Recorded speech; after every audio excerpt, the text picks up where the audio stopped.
Good evening, everyone. My name is E.R. Anderson. I'm the executive director of Charis Circle. Charis Circle is the nonprofit programming arm of Charis Books, and Charis Books is the South's oldest independent feminist bookstore. We're really excited to be here with all of you tonight for our monthly series, Meet Me There. It is an intergenerational poetry, fiction, and creative nonfiction experience curated by transgender queer poet and sound artist Samuel Ace. Writers who explore genre and gender boundaries are a special focus of this series. And we have two great writers with us tonight. Raquel Gutiérrez, who is the author of Brown Neon Essays, which is a book that we have sold a ton of since it came out in 2022, is here with us tonight. They are a bilingual writer, poet, critic, performer, and again, the author of Brown Neon, the 2023 recipient of the Publishing Triangle Judy Grant Award for Lesbian Nonfiction. Gutierrez is a proud anchor baby born in Los Angeles to a mother from El Sauce, La Union, El Salvador, and a father from Pachuca, Hidalgo, Mexico. Gutierrez has been a part of several creative ecosystems and artistic communities for the last 3 decades and was recently named a 2025 recipient of the United States Artist Fellowship, as well as a 2025 recipient of the Foundation for Contemporary Arts Fellowship. They completed a fall 2024 artist in residence at Headland Center for the Arts, where they worked on their new poetry collection, Southwest Reconstruction, which comes out late fall 2025 on Nomi Press. So we're really excited to have Raquel here with us. Thank you so much for being with us. And they're joined tonight by Sue Landers. Sue is a poet and a pedestrian. Her latest book, What to Carry into the Future, emerged from writing every New York subway line from end to end. Sue is a former executive director of Lambda Literary. She lives in Brooklyn, and this book is using transportation and location as a metaphor and a conduit to explore beleaguered social relationships and standards that are challenged by political and natural forces. It is hot off the presses. It just came out in March, so we're really excited to get to be a part of the initial tour for this book and get to help celebrate its emergence into the world. So thank you for being with us, Sue. And finally, Samuel Ace is the host of this amazing series. We're so grateful to all of the people that Sam invites into the virtual and in-person space of Charis. Sam is an artist of many, many varieties. His latest books are I Want to Start by Saying, Our Weather, Our Sea, and Meet Me There, Normal Sex, and Home in 3 Days Don't Wash. Ace is the recipient of the Estrella Lesbian Writer Award and the Firecracker Alternative Book Award in Poetry, as well as a repeat finalist for both the Lambda Literary Award and the National Poetry Series. Recent work can be found in Personal Best, Makers on Their Poems That Matter Most, Essential Queer Voices of the U.S., Poetry, Fence, Bathhouse, The Texas Review, Poetry, We Want It All, an anthology of radical trans poetry, Best American Experimental Poetry, and many other journals and anthologies. So thank you so much for being with us. Thanks to all the poets who are in the chat and friends in the chat. It's always great to see you guys supporting poets, supporting other poets. We love it.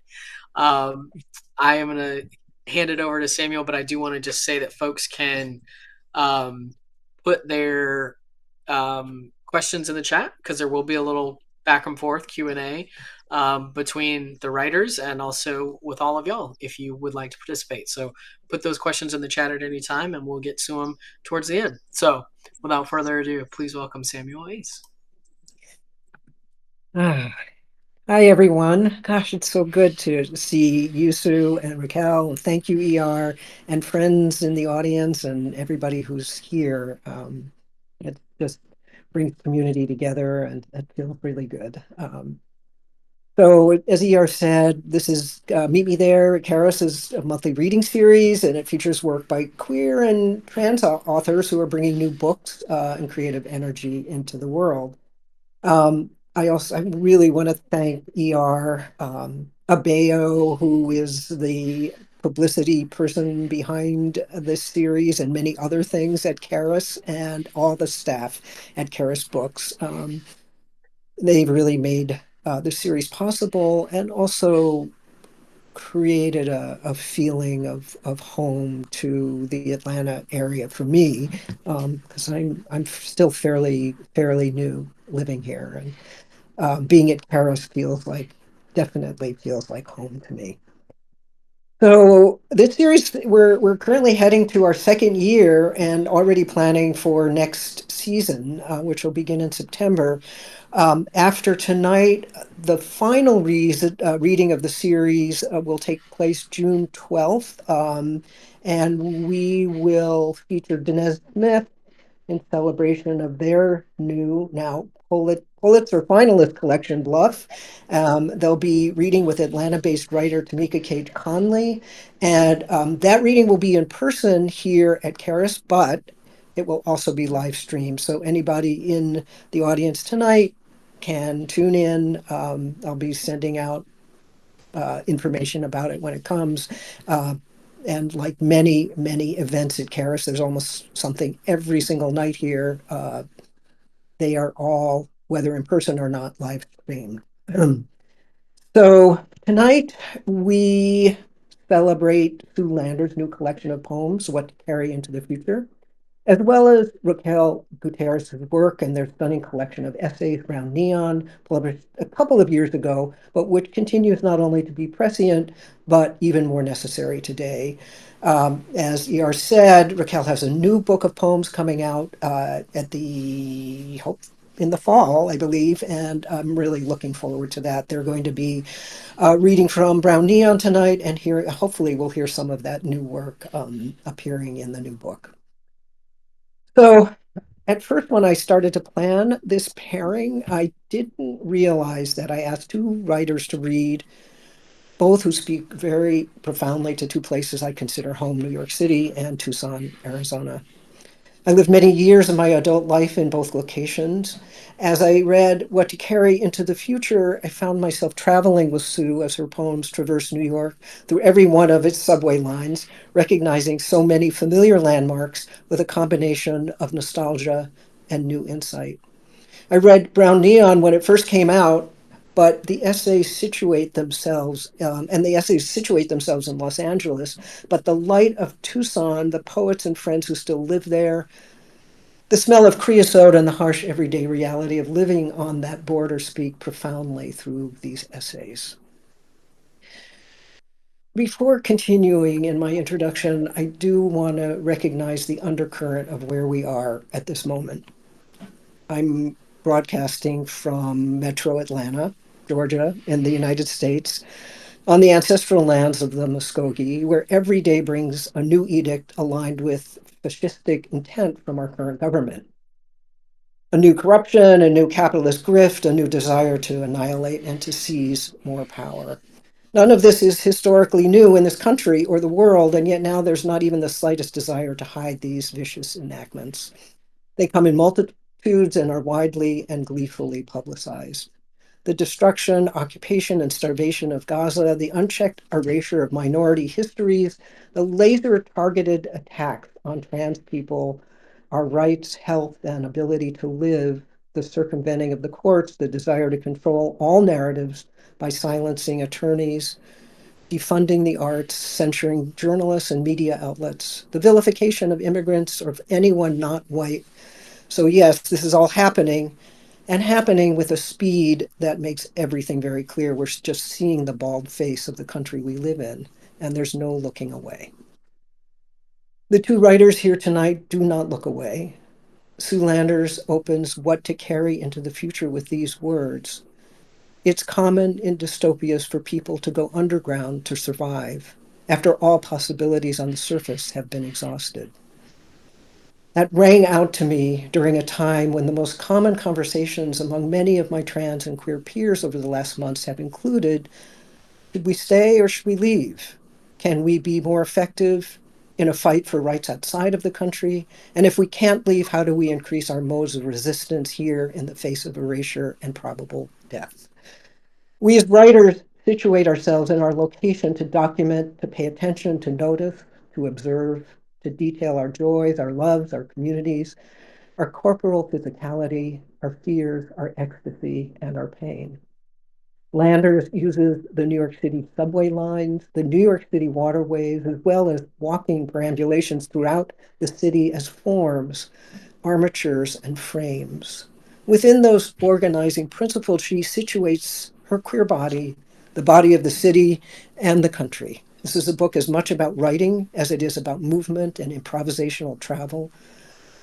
I believe that they are perhaps the same act, a kind of contemporary haibun. This is a masterful collection. Raquel Gutiérrez has been doing the work of notice and document for as long as I've known them and their work.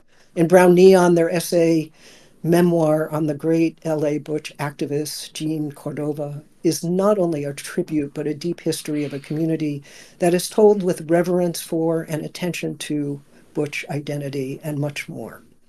Perhaps I don't have to tell you how important this is and how revolutionary. Perhaps I do. Raquel tells an inside story, paying attention to community with love and finding a bridge between movements. She says, quote, I was going to hold open the portal that allowed for the old school butch lesbian camaraderie and the new school in gender self-determination to coexist and cross-pollinate. Throughout the book, memoir-like accounts of love, obsession, breakup, weave into reviews of subversive Latinx performance artists and their work, the horrors and heartbreak of the border, and a scathing rebuke of so-called land art and its echoes in Trump's border wall. All in all, the personal never veers into mere document. I'm so grateful for this book, their poems, and their life. First, we will hear from Raquel and then Sue. I won't break in between. Let's hear both of these poets. Gracias, Sam. What a gorgeous introduction and what a powerful gathering you've assembled here. Thank you to Paris, ER. I think I heard VR, but it might be ER.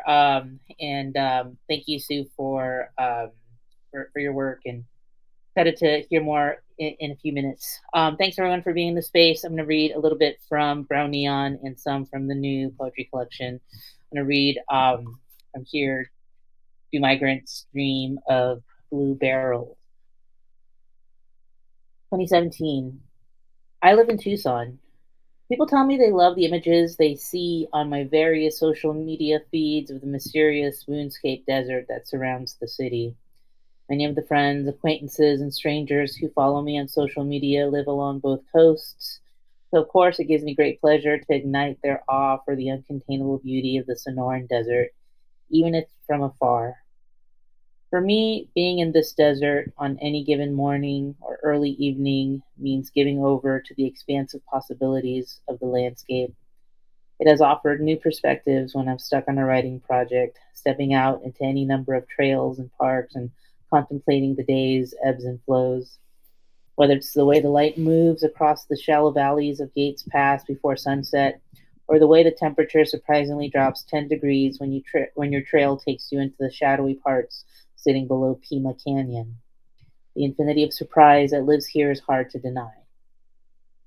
But as 115, 120 degrees becomes the new normal for southern Arizona, indicating a climate change that may not be reversible in years to come, there is another thing one cannot deny. Any slight carelessness on your part, and the desert will kill you. That fact made itself clear on a ride-along outing with Guillermo and Stephen, two volunteers for the regional organization Humane Borders Fronteras Compasivas. As soon as I climbed into their water replenishment truck, I was told that if we broke down in Arivaca, an hour and 15 minutes south of Tucson, we would be exposed to the same conditions as the Latinx migrants we were trying to help. I stared dead-eyed behind my Ray-Bans at Guillermo. We would never be exposed to the same conditions as migrants making this trek. I shook off any doubt that we would not be okay. All of us engaging in humanitarian work should have it seared into our minds that we are the lucky ones. After all, we were traveling with more than 100 gallons of water into the harshest topographies of the Southwest. At worst, in my mind's wandering to worry, we would be sweaty and uncomfortable while changing the imaginary flat tire, but we wouldn't die. I made contact with the privilege I carried into different parts of the valley that surrounded the infamous border town Arivaca, though I wasn't sure I could ever make peace with it.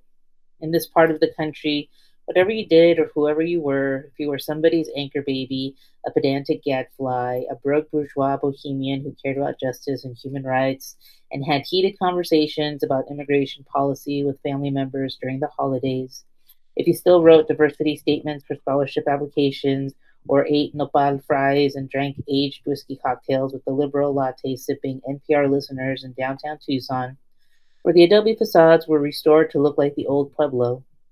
You came and faced these incongruent truths, maxing out credit cards to do the thing you did in the name of justice. And if there was anything to do with your privilege, it was to risk it, and it would never be enough. Humane Borders maintains a system of water stations in the Sonoran Desert on routes used by migrants making the perilous journey north mostly by foot. Each station has its own name: Green Valley, the pecan orchard; Elephant Head, Rocky Road, K9, Cemetery Hill, Soberanes, Mauricio Farah, and Martinez Well. Getting into the truck at Green Valley, we were promptly driven to the first water station situated behind a pecan orchard. The orchard looked momentarily out of place, and in time, with its trees lined up tightly, towering above a few acres covered by bright green grass, an indication of the obscene amounts of water the plants must have consumed on a daily basis. But I was thankful nonetheless for its place in the landscape and hoped it would offer some shady respite to the men, women, and children who made the orchard a part of their journey. As soon as we got to the water station, I quietly gasped at the sight of concrete blocks, a quartet of 2x4 wood planks, and a 55-gallon blue plastic barrel sitting stoutly but bravely above the desiccated arroyo. These objects in any other home improvement configuration might not have inspired such deference, but for me it was like seeing Stonehenge in real life. Or rather, seeing these water stations gave me the same feeling I had when visiting Stonehenge as a high school sophomore. These artificial structures made eternal the belief of vibrant life lying beyond the little world I was trying to escape. These monuments remind me of what we are willing to confront in order to sever ourselves from fear. We're all trying to leave something behind, emerge from the rubble, and go towards something better. And there shouldn't be any guilt or fault in that desire. But of course, that desire is deadly for many. What does it mean to exist in structural conditions that erode those desires for peace and happiness? How did the wealth gap determine one's ability to survive economic and natural catastrophes? It shouldn't be this hard to move towards safety. I'm a beneficiary of those who have made similarly arduous journeys to safety. I've been spared the experience of crossing the desert to abandon the threat of physical and social death from my birthplace of origin, and relying on my imagination has revealed an ontological poverty. Standing at the crux where foreign agents make the draconian state out of these unceded Tohono O'odham lands makes that knowing possible. These water stations are myth come to life, a border fable peopled with heroes and rogues, monsters and saints in search of the magical elixir. No more deaths is a declaration one might encounter in a fairy tale. Only in the fabulous space might death be no more. A decade earlier, I'd hear of no more deaths from Rafa back home in Southern California, who a few years before I met him had come back from a desert trek with our mutual friend Alan to do humanitarian work at a camp managed by No More Deaths. Fear makes it hard to be here, and the cortisol makes it feel like my innards are short circuiting. My body is here to meet the risk. That is what it's about. I'll be the distraction so somebody less privileged can make their escape. I'll make space in the back seat where I sit, absorbing the bumpy impact over difficult terrain. I sit and look out the window again, my gaze falling on the peaks of the Babo Kiveri range. There are so many things I do not want: an arrest, jail time, a felony. My mind rushes through the crashing waves of this dangerous futurity, and I'm not brave enough. Do migrants dream of healing elixirs photosynthesized with the cancerous UV rays of the sun? Do they spot the plastic gallon bottles situated at the base of the ocotillos that obscure vultures and other carrion birds perched in wait? Thank you. That was the nonfiction portion of my reading, and I'm gonna pivot now into some poems. And so this collection is called Southwest Reconstruction, and it's divided up in three sections. And I'm going to read as much as I can from the first part. So it's 3 sections: departure, ingress, and ascension. And so this one's called King of the Road. Caminante.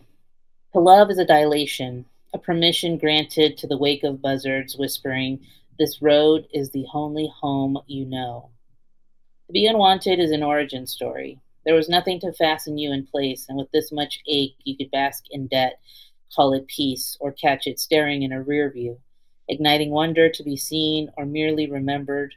If you could only see what they see as they set you off into the same implacable horizon, a cloud ballroom emerging in each mile marking regret.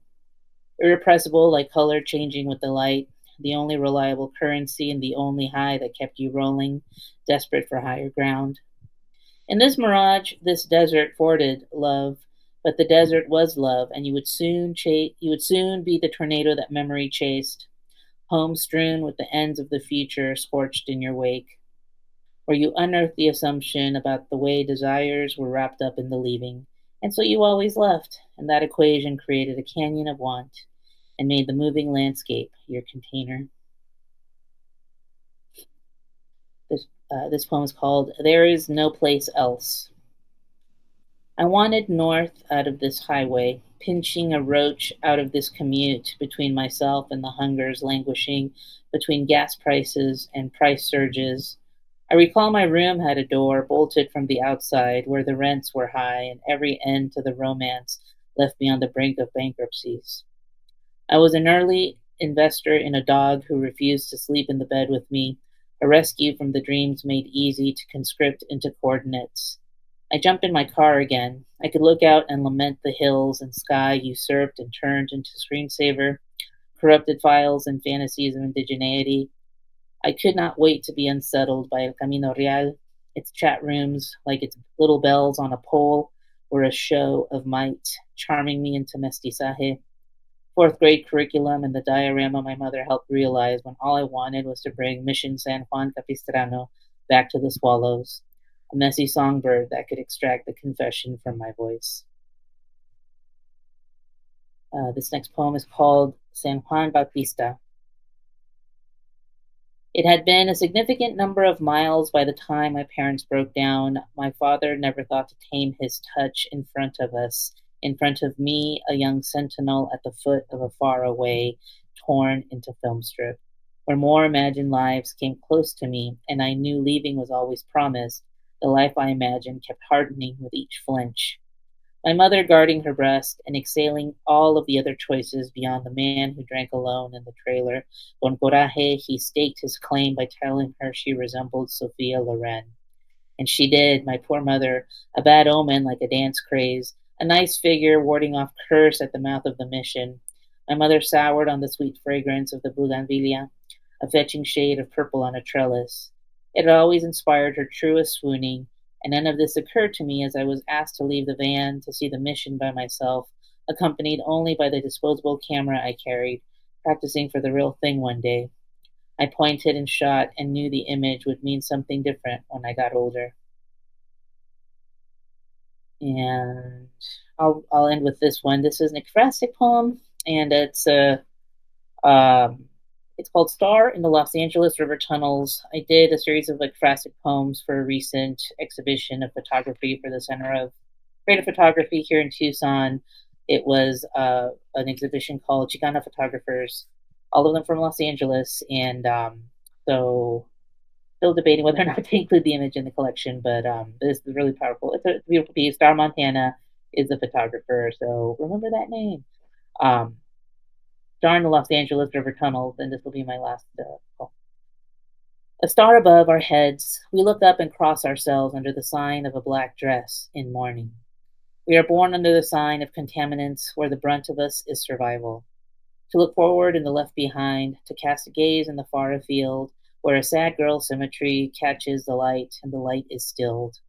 The river nips at your feet, strong armed for tender embrace. There is a soul framed in the outline of the tunnel, standing with an invisible stigmata, the tunnel and her tendrils. There is an ache that rises like a flood. There are always shadows to allay, las sequías del corazón. It is desire that drowns us. We become bridge for a train that comes to see us on occasion. Sometimes we are stuck at the crossing and wait for it, all of it, to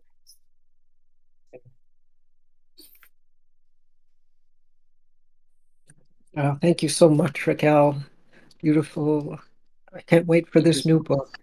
Thank you. And now we will hear from Sue Landers. Thank you. Thank you, Sam. And thank you, Raquel. That was really stunning. I really appreciate hearing both the old and the new work, old, you know, recent and new work. It means a lot to me to be a part of this incredible series at such an amazing institution that is Charis Circle. And thanks to all the friends for coming out in the audience today. It's good to see all of y'all. I hope you're all finding ways in this time to take care and nurture yourself in the day to day. Tonight, I am going to be reading from my new book, What to Carry into the Future, which is a collection of poems that came out of this project. I had to ride every New York City train line. There's 26 of them from end to end. What emerged is this triptych of New York City.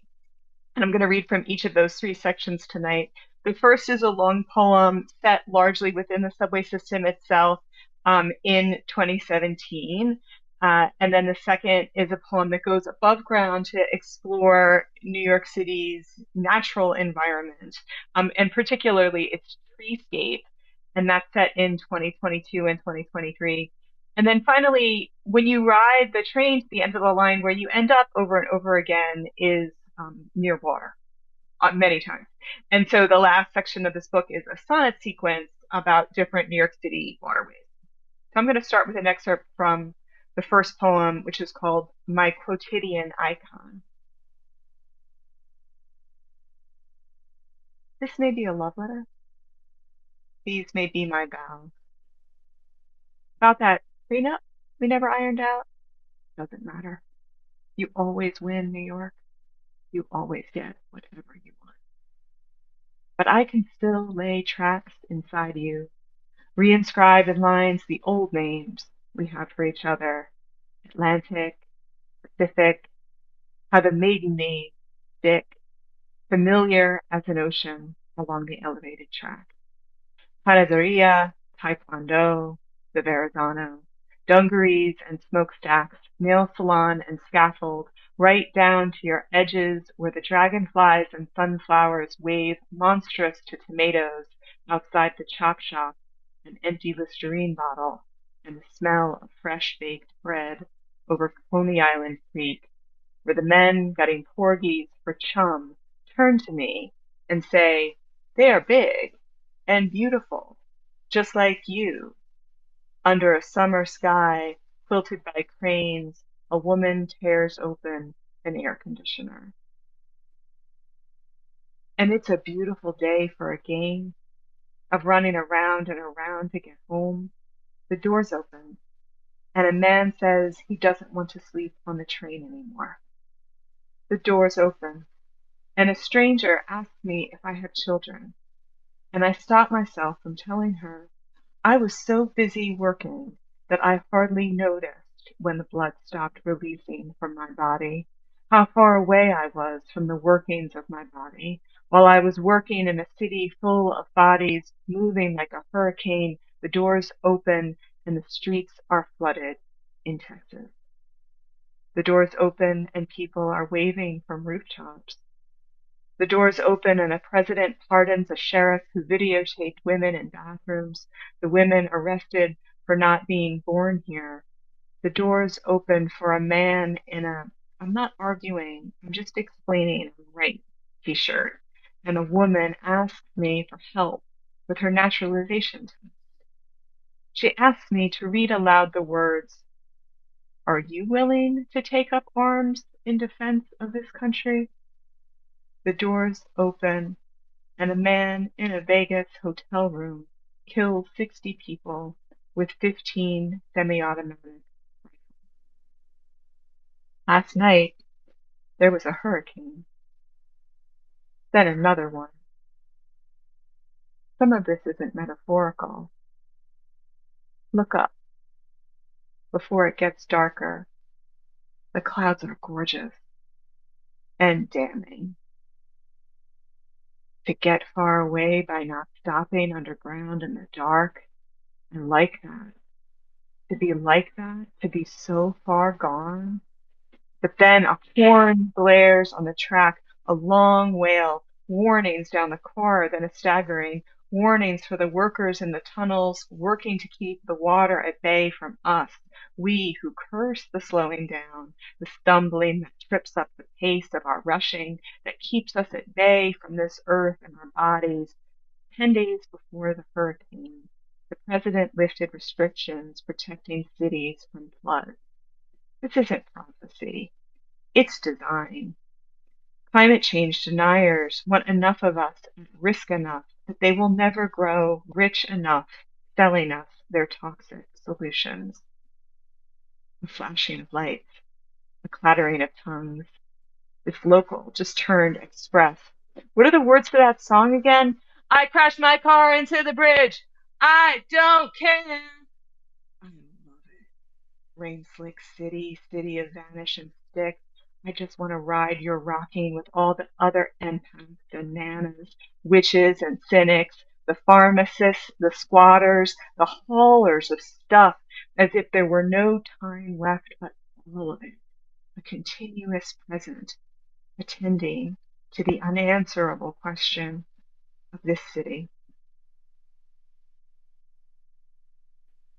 And the poem goes on.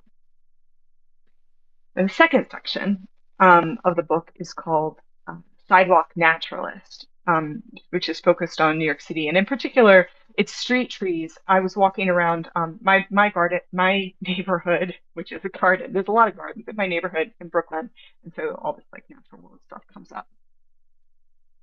So again, this is from Sidewalk Naturalist. What if we can? What if we choose to go toward beauty, to hold it like a compass, to have it guide us through this? What is this? The continuous aftermath. Late winter, early spring. Across time, a slow growth extends into forms unforetold. The trees and their slow motion into abundance. I'm interested in this concept of aftermath, as in the grass that grows over mown meadows, midsummer, early winter. After years of working at a screen, at a desk for hours every day, as the sirens rang in the background, and apologizing every day to the people on the screens for all the things I couldn't do because of all the things I was busy doing, after racing up a mountain of tasks, my predilection for productivity radiating out and reflecting back ran out. And I just hung in the air like a cartoon before falling down a metaphorical cliffside, only feeling like I had come to a full stop after many days, or maybe weeks, maybe months, of lying on the floor reading books about roses and the attention economy. Late winter, early spring, and only then, once rested, did I stand up and go looking for somewhere to be useful. At the food pantry, Cecilia pointed to one bag and then another. She said, 4 beets in a bag. And so I did that. Loamy tap roots, an anchor, like a tulip tree, a Mack truck, solid, straight up, no knowns, with ridges deep enough to hold and flowers in the reaches. Holly says sobriety is paying attention. Orange tabby in the foxglove, 4 beets in a bag. The poppy's blocky skeleton, a net full of mulberries, sweetest at the point They let go, untie the soft knots of the crochet, begin again to do one thing and then another. Look, there's a lily. Look, there's another one. Line by line, to build such tender thoughts, to know that I'm home, like really, even in the gravity of it all. Siren, birdsong, the train, again, again, butterfly bush, bluebird rose of Sharon, buckeye starting to fruit. Post bloom, the golden rain tree holds up its little lanterns, telling me it has changed. Scattered on the sidewalk, the early green acorns. This is a false autumn. Under drought conditions, in heat stress, the trees release. It's a protective measure the trees take on to refocus on living. Every day we choose what to carry into the future. Today, there are seed pods on the honey locust. And look, that one there, it has thorns.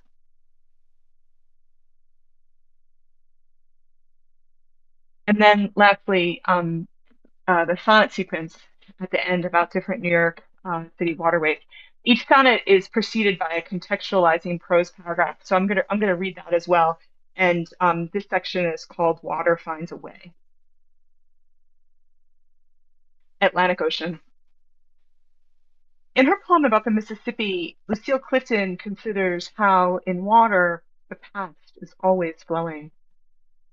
Once a barrier island in the ocean, by the early 20th century, Coney Island had been transformed into a peninsula attached to Brooklyn by landfill.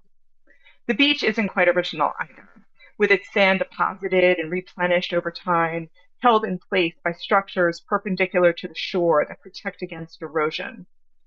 A 2023 study found it's one of the fastest sinking areas of the city. It's got a history full of speculative real estate, predatory thrills. The ocean is the ocean is a backdrop for the iconic Wonder Wheel, unusual for its swinging track, where carriages roll free as the wheel rotates. This rare type of Ferris wheel, one of only three in existence, is called eccentric. In the light, in the lush, in the lushness of light and summer, in the sometimes when there is time, in the nothing, no thing but in water. At the edges of the shelf, I come to read it, the ocean, a music, impossible. As the wheels turn, an uplifting, glinting in its blue spin, going around and around by the shore, a wonder. Its gears pressing into old grooves like a known thing, but still a new thing. This clicking, that swinging, that makes me feel like I could always have, that makes me feel like I could never lose. This feeling of freedom. And then this next one, I want to give a shout out to Rika Aoki, who's in the audience tonight, who helped me greatly in a variety of ways, but especially during a time of writer's block, which is detailed in this section. So Newtown Creek. A boulder marks the start of the path along Newtown Creek. A trail cairn, a tether to stillness before or after effort. The boulder, born of fire cooled, had been transported by an ice sheet over 10,000 years ago. Workers laying a water line in the neighborhood found it nearby. I began writing this book in 2017 after quitting a job, then paused it after starting another job. While not writing, I told the poet Rika Aoki that I had run out of things to say. She told me, writing isn't a reservoir, it's a river. For decades, oil seeped into Newtown Creek from nearby refineries. Its cleanup remains unfinished. In 2021, around the time the first COVID vaccine rolled out, when it seemed almost possible to imagine a future again, the Newtown Creek Nature Walk opened. Part art, part park, part green infrastructure, its path winds around the largest sewage treatment plant in the city. It's a collage of the organic and industrial. Rika reminded me I had a choice to return to the flow. Poetry gave me a reason to walk across a bridge emulating a boat over the wastewater resource recovery facility, its effluence masked by sumac. To write is a reason to go to the tributary, to the affluent keeper of bladderwrack and muck, to appreciate all that is wild and all that is not by the Superfund site, the sludge digester, the Pleistocene rock. Creek like a comma between burrows, crickets in the horsehair, the scouring rush. It turns out I want to write like a glacial erratic, the rock that wanders, ice scratched, roving, and still.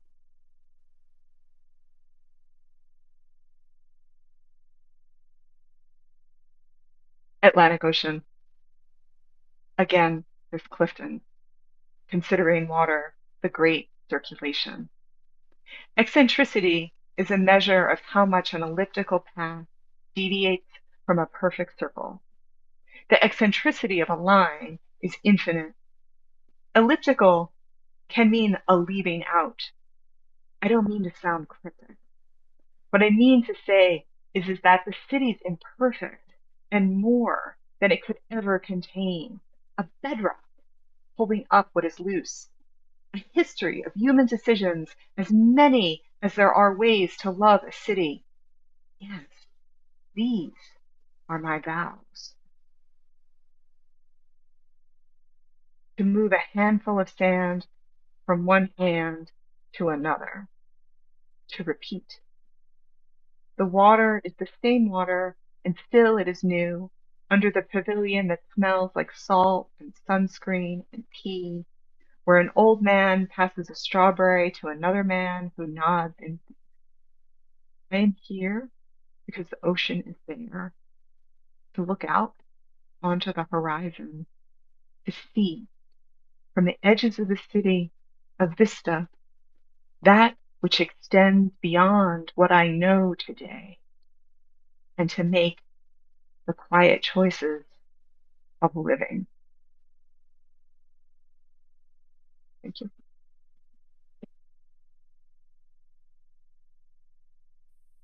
Wow.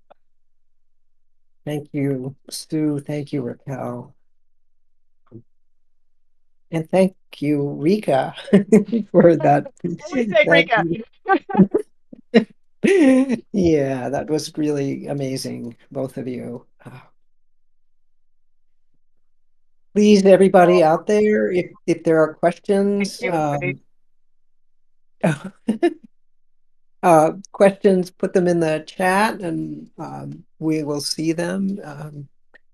We're going to have a conversation more than a question and answer, but I do have some things to start us off. So it just struck again. Oh, I just want to say, Sue, it was so good to hear the slowness in this reading. As I read, especially that first poem, the long poem, with its short lines, in my mind, it was much faster, and it was so good to slow it down and really, really hear it in your voice, in that. So both of you, uh, just very obvious in your work too, this idea of movement, of travel, paying attention to what happens along the way. And in reading both of these books, because I reread Brown Neon from beginning to end again, which was such a joy, and just so wonderful to revisit these essays. You too, Raquel. So much of this book takes place on the road, going back and forth to LA, Tucson, being on those dirt roads in the desert. Can you talk about, maybe both of you, just, is it just circumstance that brought you to these forms, Sue, or, and in your case, Raquel, was it just natural as you're living your life in this kind of, it is certainly in the timeline of the book in a kind of a nomadic way, to rely on the road, the subway, the waterways as a form. Sure. Thank you. Thank you, Sam. Thank you, Sue. Thanks everyone in the space. So, putting together the essay collection and by extension, and to a degree, the poetry collection, um, I really just approach it as like, let me just write it. Let me just write it. Let me just not think too hard about it. Let me just put it together, what I think this is supposed to be doing, and then in the sense like let me construct it. I don't want to start from any sort of deconstructed space, but let me just put it together and see what is sort of rising to the surface, and then realizing the way that Interstate 10 from California, and it goes up through touches on Florida, and it's that interstate highway that goes through the Southwest and parts of the South, and so in a sense, like it's a huge connector highway, and it's a means of movement and mobility, but it's also the way that a lot of interstates in the U.S. are sort of imposed upon already established routes from different tribal trade routes and whatnot. So in a sense, that infrastructural history is would be nowhere without sort of our first inhabitants, the indigenous groups and tribes that have been dispossessed, and that there's and so in the sense that dispossession is allowing for particular mobility to take place, and also that mobility and to be able to traverse these like interstate highways is uh, only through vehicles, only through a car, and the way that car and transportation is already its own sort of um, set of privileges, and that these roads are what enable people to sort of travel through these otherwise harrowing places. And so thinking about infrastructure and sort of these infrastructural dynamics and how they structure relational dynamics, relationships, and the way that uh, they're sort of standing in for our social spaces, our community spaces, our third spaces.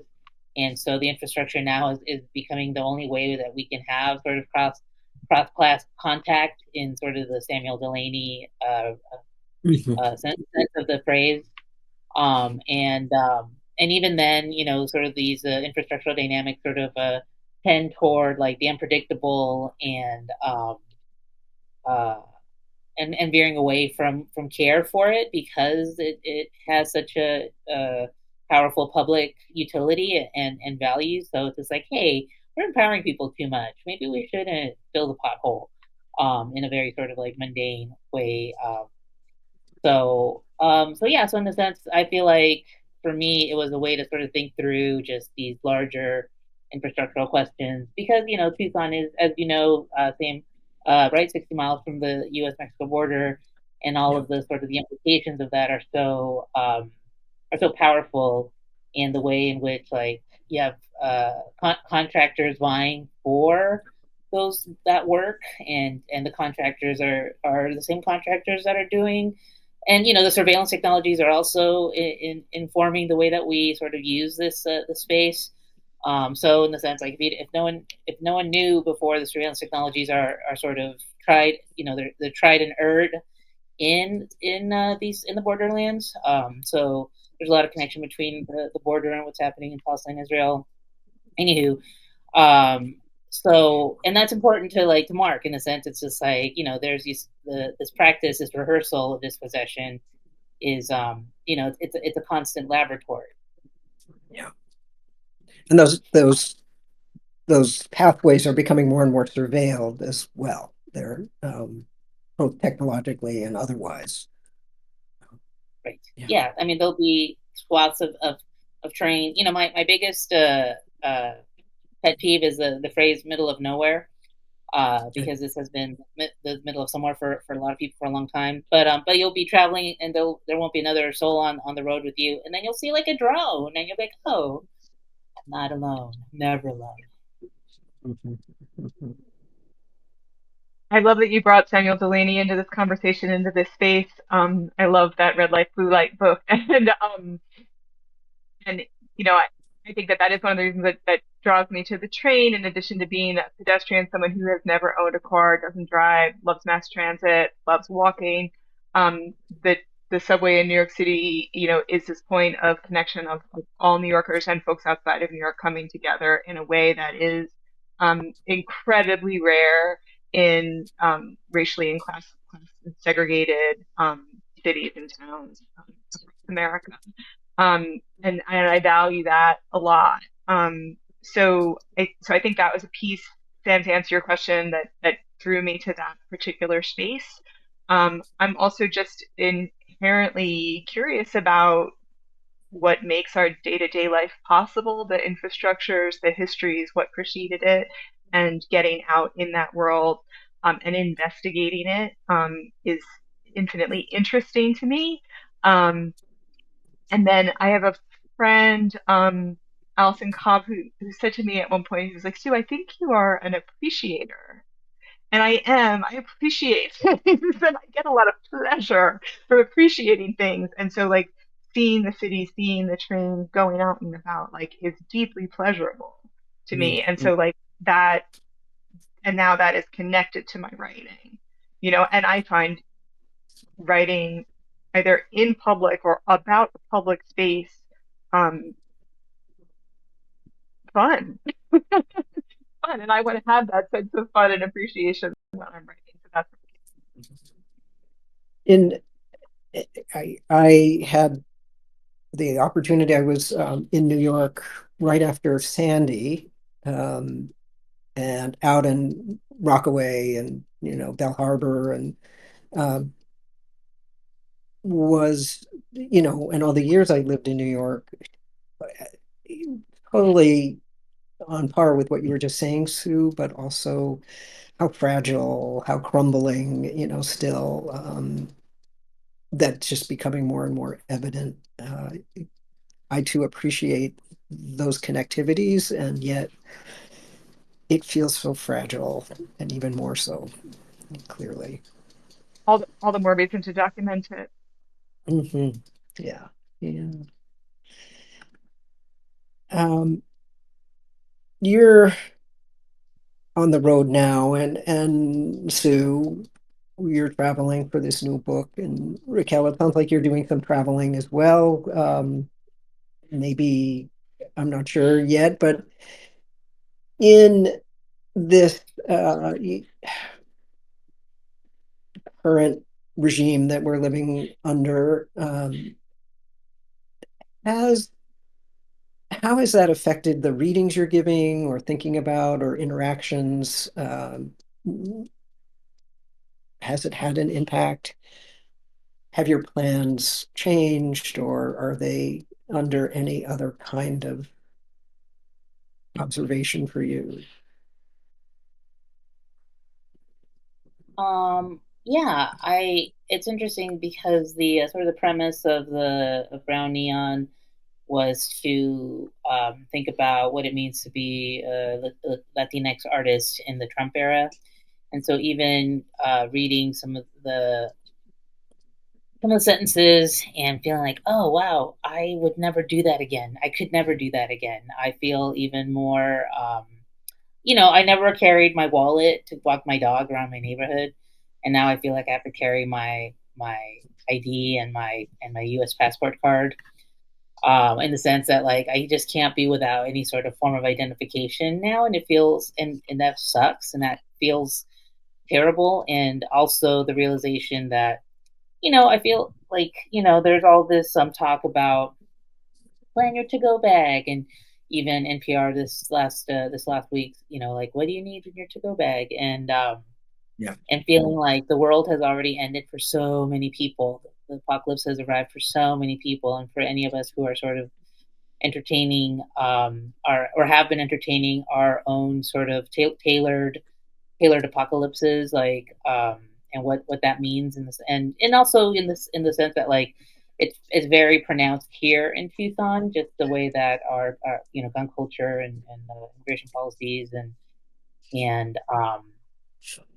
the fact that immigrant women are chained to their hospital beds, well, to give birth, like even before Trump. So just like the thread of continuity has been here for a very long time, and now it's just the world has split open, and we're for a lot of people, and we're getting to be privy to it. And so I don't. And for myself, I've said yes to a lot of like cool key gigs that that speak to my various sort of interests and expertise. And so, in the sense, like, I don't know if I'll go to a conference in South Bend, Indiana. I don't know if I'll make it to an artist retreat in DC in June. I don't know, in the sense that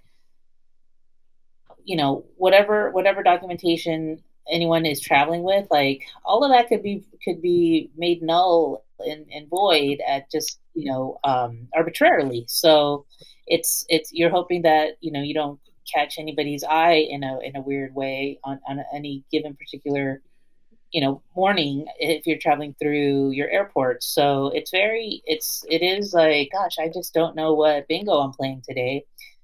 And so if I get on an airplane, and I do, and I have a travel, my just how I travel, I've like streamlined it to the point where I'm just like, nothing, my body doesn't hurt, it's easy, and I'm just like, oh, once I now it's something else. It's the state, right? It's the specter of state violence haunting like my every move, and so that sucks, and it's contouring certain um uh thoughts about like what a future will look like, and all the ways that like connecting with people who get it, who are on the same wavelength, and then just kind of wiggling your way from the grips of those that like don't, like your family members, or just people who write about the border, or who write about all of this stuff as a theoretical experiment, that it's just like it's terrible that that's happening over there with those people, and look at this and look at that, but like that don't have a real sort of um, how they say, right, the skin in the game. Mm-hmm. Yeah. As I move about the world as a white cis woman, I have experienced an incredible amount of freedom, and that freedom seems to be continuing right now. So what I'm experiencing by going out and talking about the book is kind of this like what does it mean to have joy in this time? In this terrible time, and like just feeling the dissonance of that, and like how that's just an unease. But I think it's just important to recognize that dissonance, and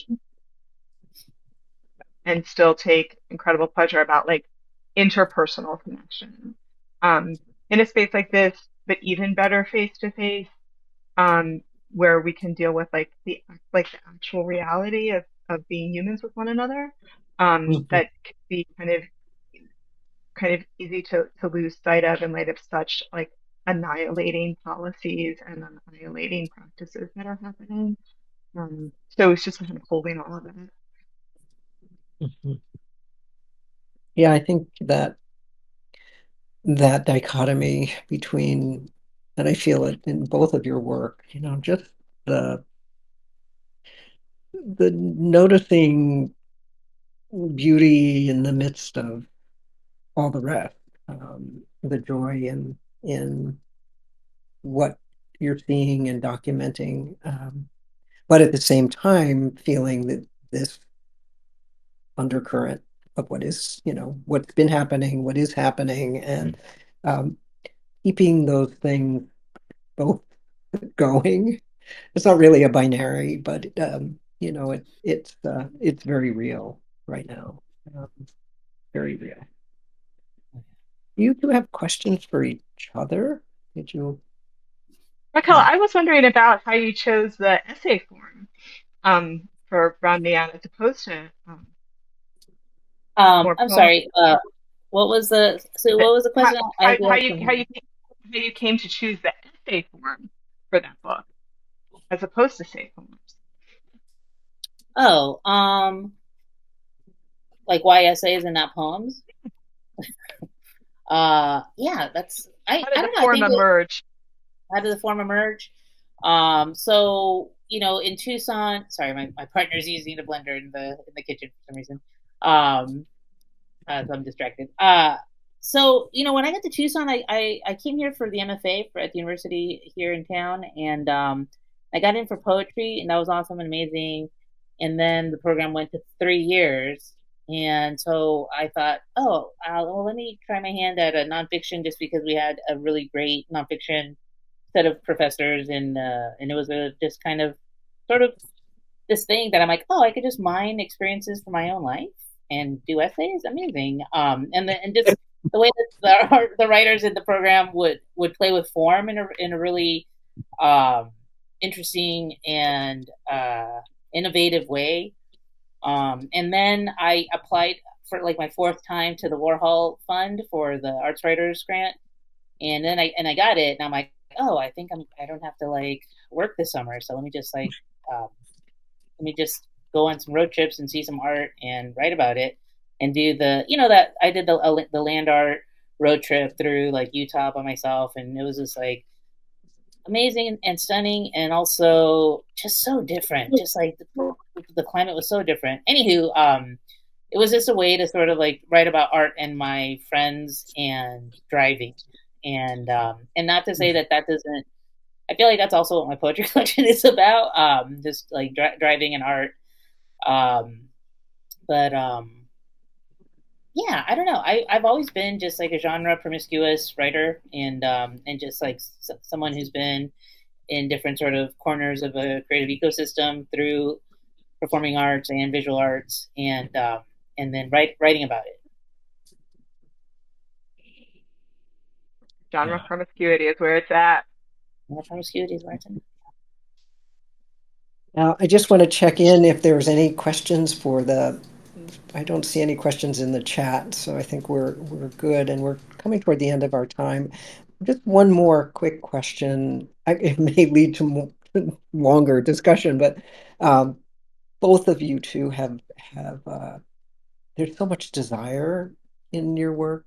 I mean, and obviously personal connection, but uh, thinking in Brown Neon, this woven queer relationship, personal take on all of it, moving through all the rest, Raquel, and in your work through there's almost this implied sense of home and queer desire.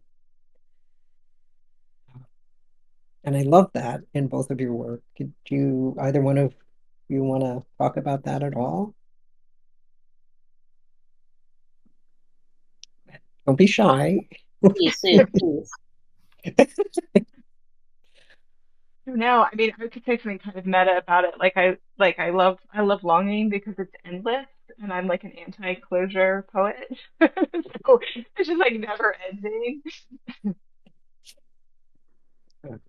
Yeah.